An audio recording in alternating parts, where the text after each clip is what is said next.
nefslerimizin bozukluğundan, amellerimizin naşarından biz Allah-u Teala'ya gene sığınarız. Kimde Allah-u Teala doğru yola gönderse, onu hiçbir kimde adaştıra almaz. Kimde adaştırsa, onu bir kimde hidayetke, doğru yola bastırmaz. Şahitlik birem, Allah-u Teala'dan başka hiçbir ilah, ibadet kılınatırgan, tavınatırgan zat yok. Yalnız Kur'an'ın dindaşı yok. Hem şahitlik birem, Muhammed sallallahu aleyhi ve sellem Allah-u Teala'nın kulu hamilçisi. Ona, onun ehl-i beytine yakınlarına, onun sahabelerine, tabi'inlerine, hem onların yolun devam etmişlerine Allah-u Teala'nın merhametleri olsaydı. Biz bu dünyadan ben yakınmagan biz. Allah-u Teala belgilegen ecelimiz, ölüm vakti kelip jetse, fani dünyani kaldırıp mengilik ahiretke köşeşek biz. İslam şeriatı boyunca meyitini yuvup kefenliler, hem so'nggi yo'llar uzattılar.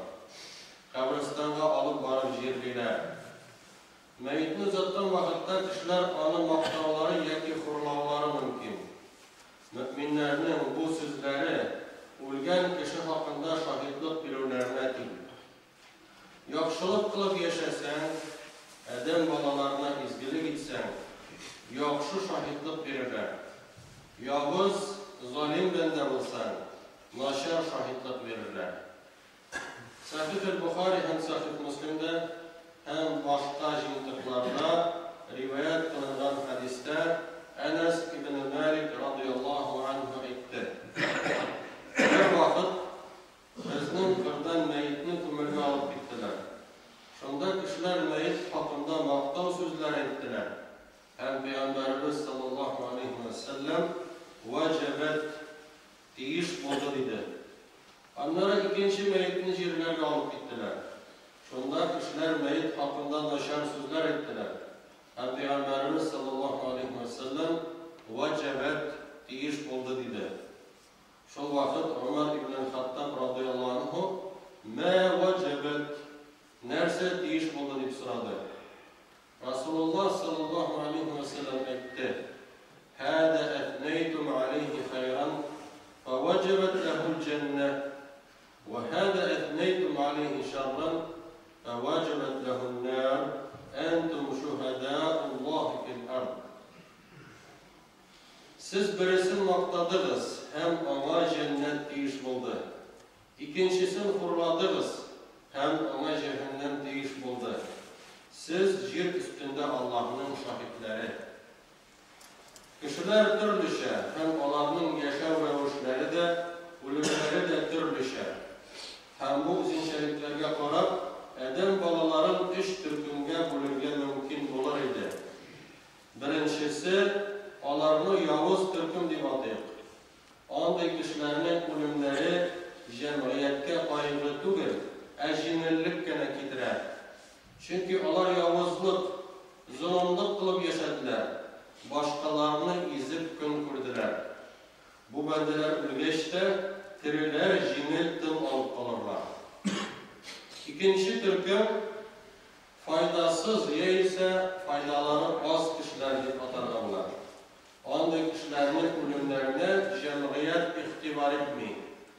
Çünkü isen vakitlerinde onlar başkalarına fayda getirmeler idi. Şu sebeple bu türkümge girgen kişinin ölümü bir tesirsiz oldu. Üçüncü türküm faydalı kişiler. Onlar ellerinde ulu türeler de tügür. Zor baylıkka da iyi olmamaları mümkün. Lakin bu türkümge girgen kişiler cemiyetke hakiki, şen yerden fayda verirler. Onların ölümü halk için ulu baygı. Biz nerse işlerimiz indi ulgeç deyip baygıralar. Ulgeç kim muhtaçlarına yardım eder, kim bizni vaazlar, kim bizge ders verir, kim bunu işler, kim tigini işler deyip kişiler eğitirler. Şulay edip bu kişi diri vakitinde küp yaxşı izler kaldırdı. Hazırında her birimiz özüne sıra vermediyiz. Eğer iddiamin bilsem, kişiler kaygırırlar mısın? ул алып барган эшне хәзер кем эшләр инде дип борчылырлармы? Әгәр гаилә әһелләреннән башка бу үлемгә беркем дә игътибар итмәсә, димәк, файдасызга яшибез. Яисә файдабыз бик аз гына. Кешеләр бездән һич яхшылык күрмиләр дигән нәтиҗә килеп чыга түгелме? Әле соң түгел, жан бугазыбызга килеп җитсә генә соң булачак. Шуңа да мөселман кеше һәр вакыт башкаларга файда китерергә тырыша. Без шулай итеп яшәргә тиешбез, хәтта ки без үлгәч тә изгелекләребез калсын өчен. Безнең бурыч ихласлык белән изгелек кылу. Ә калганы Аллаһтан. Халыкта шундый мәкаль бар. Изгелек иттә диңгезгә сал, балык белер. Балык белмәсә Халик, ягъни Аллаһ белер. Имам Әхмәд һәм башка хадис җыентыкларында Әнәс ибн Малик радиллаһу анһудан риваят кылынган хадистә Расулуллаһ саллаллаһу алейхи ва саллям әйтте: "Ин каматис саату ва фи яди ахадикум фасилатун فإن استطاع أن لا تقوم حتى يغرسها فليغرسها." Әгәр кыямәт көне башланса, һәм шул вакытта берегезнең кулында үсенте булса, мөмкинлеге булганы кыямәт көне башланганчы аны утыртсын. Аллаһның әмере белән Исрафил фәрештә сурга өргәннән соң Кыямәт көненең дәһшәтле вакыйгалары башланыр. Бөтен җан ияләре үлеп бетерләр. Җир тетрәр, су басыр. Таулар мамык кебек очып йөрерләр. Йолдызлар җиргә килеп төшәр. Бөтен дөнья юкка чыга. Менә шушы вакыйгалар башланып торган вакытта кулында үсенте булган кеше, ягъни аны утыртырга җыенып йөргән кеше tezrek bu üsüntini oturtsun deyil. Bunu Peygamberimiz sallallahu aleyhi ve sellem eyler. Ol bu üsüntini taşlap secde kılırga da kuşmayın. Dua bilen yalvarıga da emir etmeyin. Başlagan işini tamamlarga buyurar. Bu bik zor mağanada hadis. Demek biz bu dünyada amel kılırga, tırışırga tiyişmiz. Bizning vazifamız yerini yakşırtı. Kişilerge fayda kitirir. Bu bütünümüzge de kağılar. Bigerek de yeşilerge. Bu işler türlü bulu mümkün. Din, mağarif bilim bir ülkesi, medeniyet ülkesi, sağlık sakla ülkesi, sport, pramışlığınız, hayriye, muhtaçlarga, gariplerge yardım edip hem başka cemiyetke faydalı şükürler. Rabbimiz Kur'an'da müminlerge ruku ve secde hem ibadet kılırga buyurgandan soň bulay dip emir etdi. Eûzu billahi mineşşeytanirracim. Vef'alul hayra leallekum tuflihun. Hem izgi ameller kılırız. Мәңгелек сәгадәткә, бәхеткә ирешү өчен бу эшләрне эшләгез. Sahih el-Bukhari һәм Sahih Müslim'də Abu Musa el-Əş'ari radiyallahu anhudan rivayet kılınan hadiste Peygamberimiz sallallahu aleyhi ve sellem etti. Her bir Müslüman sadaka verirge tiyişli. Kişiler, "Ara'ayte in lam yecid", eğer verirlik nefsesi bulmasa deyip soradılar. Ol, "Ya'tamilu biyedeyhi feyenfe'u nefsehu ve yatasaddaq." Üz kişi bilen işlep tabuk üzüne fayda getirirge hem sadaka verirge tiyiş dedi. Kişiler, "Ara'ayte in lam yastati'", eğer onu buldıra almasa deyip soradılar. Ol, "Yu'inu del hacetil melhufe", ol vakitte muhtaçga hem ağır halde kalan kişiye yardım edildi. Kişiler, "Ara'ayte in lam yastati'", eğer onu buldıra almasa deyip soradılar. "Ya'muru bil ma'rufi awil hayri", yaxşılıkka yoki hayırlı narsega chaqira dedi. Kişiler, "Ara'ayte in lam yaf'al", eğer ol onu ishlik olmasa deb so'radilar. Ol, "Yumsiku anish sharri fa innaha sadaqatun", ol vaqtda buzuqlikdan tiyila, ham bu ona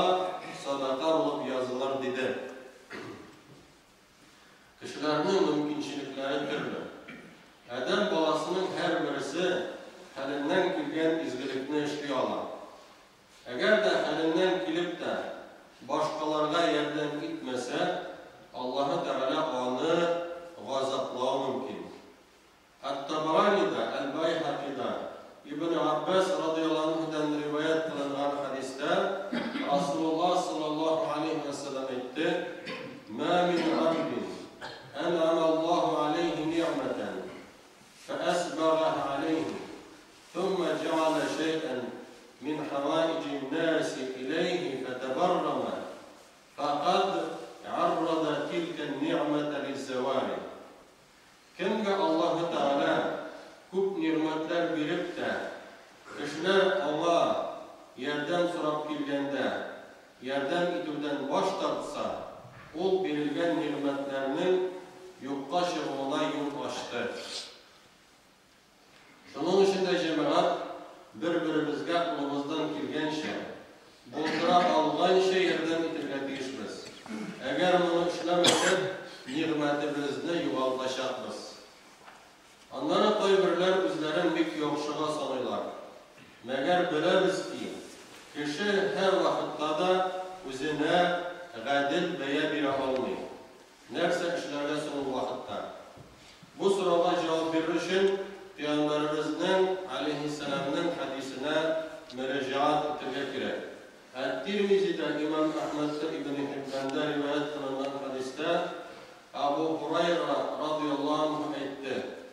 Allah'ın Elçisi sallallahu aleyhi ve sellem oturup durgan kişiler yanına geldi de basıp etti.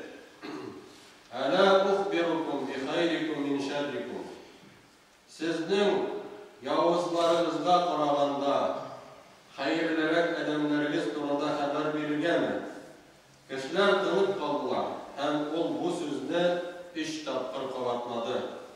Şol şart bir kişi Bela ya Resulullah, akhbirna bi hayrina min şerrina. Eğer ya Resulullah, bizning buzuklarımızga qaraganda hayırlarak adamlarımız turunda haber edildi. Hem ol şu sözlerini aytdi. Hayrukum men yurca hayruhu ve yu'manu şerruhu. Ve şerrukum men la yurca hayruhu ve la yu'manu şerruhu. Hayırlılarınız ondan izgilip kütülür. Yavuzlarından emin bulunur. Yavuzlarınız ondan izgilip kütülmez. Yavuzlarından emin bulunmaz. Hadisten kuruluşça başkalar bizden burada nindi fikirde kendilerin bilen mühim.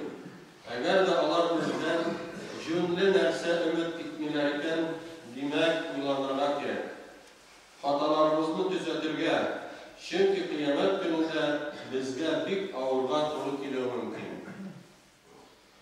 Bizden cemiyetke fayda kilifiyeti işle. Sahih Müslim'de hem başka hadisler jiyintiklarında rivayet edilen hadiste Ebu Barza radıyallahu anh etti. Ya Nebiyallah, allimni şey'en entefe'lihi. Ey Allah'ın peygamberi, mina faydalı bir nerse bir edelim. Peygamberimiz sallallahu aleyhi ve sellem ona kolay dedi. İ'zilil eda an tariqil muslimin. Müslümanların yolundan tamaşalı durgan nerseni alıp taşla. İkinci rivayette bu sahabe, ey Resulullah, mine cennette kırtuşu amelini kurset ele dibeyten. Hem ol ama Müslümanların yolundan tamaşalı durgan nerseni alıp taşladı. Yolda yatkan nerseni alıp taşlav elbette imanının en tümenli ölüşü olup duran. Bu işini işlevişini Peygamberimiz aleyhisselam cennet bilen söyündirdi. Demek ondan zorurak işler için bu bende cennetin yukarı derecelerine ümitlerini alacak. Allah-u Teala barşalarımıza da iman baylıklarını verip izgi ameller kılırga takvaliler cümlesinden bulurga nasip eyleseydi. Всем рано или поздно умрем. Пошарят умершего мусульманина моют, заворачивают в саван и хоронят. Люди обычно высказывают свое мнение об умершем. могут его похвалить, вспоминая его добрые дела, или наоборот, недобро отзываться о нем, припоминая его пакости. Это является свидетельством живых об умершем. И вот надо жить таким образом, чтобы оставить добрый след после своей смерти. Сделать больше добрых дел, не ради похвалы людей, конечно, а ради довольства Всевышнего. Все просто. Если живешь и делаешь добро, не причиняешь вреда остальным, помогаешь людям, то хорошее свидетельство будет обеспечено. Но если же не делаешь добра, а все разрушаешь, ломаешь, притесняешь людей, то твой удел – плохое свидетельство и скверный исход в ахирате. Условно людей можно разделить на три группы. Первая группа – вредные, злые люди. После их смерти люди вздыхают легко. Наконец-то он умер. Конец его плохим делам, говорят они. Вторая группа – малополезные люди. Когда такой человек умирает, то общество, за исключением небольшого количества, не обращает внимания на такую потерю. От них не было ни пользы, ни вреда. Ни рыба, ни мясо, так говорят про них. Третья группа – полезные люди. Потеря такого человека для общества – это настоящее горе. Может, они и не были большими начальниками, богатыми людьми, но они отличались тем, что приносили конкретную, действительную пользу другим. Как мы будем жить без него? Кто нам будет давать знания? Кто будет помогать нуждающимся?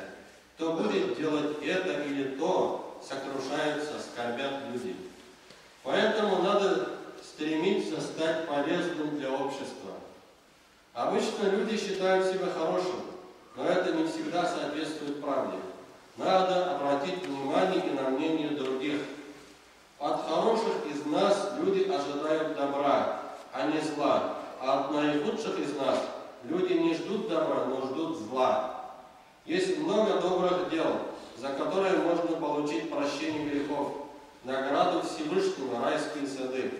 Например, помощь нуждающимся, выделение средств для ремонта и строительства мечети, убрать с дороги то, что мешает прохожим, и многое другое. Всего лишь надо делать, и человек обретет успех в этой жизни и в жизни предстоящей.